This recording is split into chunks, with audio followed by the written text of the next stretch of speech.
اور اس ساتھ مقدمات سے جڑا ایک اور اہم سوال یہ کہ جو یہ آئینی بینچز ہیں اس کے قیام کے بعد یہ جو عدلیہ کی تقسیم کا ایک ایشو تھا، معاملہ تھا، یہ ویسے تو ختم ہو جانا چاہیے اور ختم نہیں ہو گیا کیا؟ کیونکہ کراچی بار نے ابھی تقریباً 6 دن پہلے یہ جو 26ویں آئینی ترمیم ہے اس کے خلاف سپریم کورٹ میں باقاعدہ درخواست بھی دائر کی ہے۔ سپریم کورٹ میں تو تقریباً 2 درجن کے قریب درخواستیں دائر ہو چکی ہیں۔ افیکٹو ایشو جو ہے دو لیکن باتوں پی ٹی کا آئی ہے۔ آپ کو پتہ ہے نا کہ پی ٹی آئی بڑی بیک فوٹ پہ چلی گئی اس معاملے کو لے کے، ایک مینڈیٹ والا معاملہ جو تھا اور ایک یہ 26ویں ترمیم والا۔ اب دیکھیے پی ٹی آئی کی پولیٹیکل اسٹریٹجی کیا ہے یہ تو وہ بہتر بتا سکتے ہیں، پتہ نہیں وہ مینڈیٹ کے اوپر کیا بات کر رہے ہیں،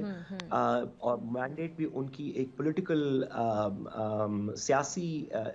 حکمت عملی کا نتیجہ ہو سکتا ہے، لیکن جہاں تک 26ویں ترمیم کی بات ہے اور اس کے کانسیکوینس کے اندر جو ہمارا عدالت کا نظام ہے اس کو جو ریسٹرکچر کیا گیا ہے، جہاں تک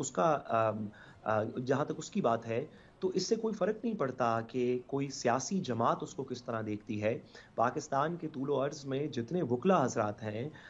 فارمر ججز ہیں، جو لیگل کمیونٹیز ہیں، ان میں یہ کچھ لوگوں کو چھوڑ کے جو اس وقت برسر اقتدار ہیں، خواہ وہ لا منسٹر صاحب ہوں اور ان کا گروپ ہو، اٹارنی جنرل صاحب ہوں،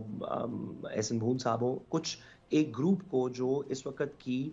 گورنمنٹ کے ساتھ الائنڈ ہے سیاسی طور پہ، اس کو چھوڑ کے انڈیپینڈنٹ تمام لوگوں کا اس کے اوپر اس وجہ سے اختلاف نہیں ہے کہ عمران خان صاحب کے خلاف ہے۔ 26ویں ترمیم کے اوپر اختلاف اس وجہ سے ہے کیونکہ اس کے نتائج پاکستان کے لیے، ہمارے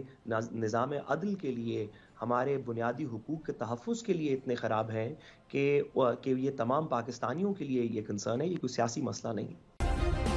سبسکرائب کریں اور بیل دبائیں تاکہ کوئی خبر رہ نہ جائے۔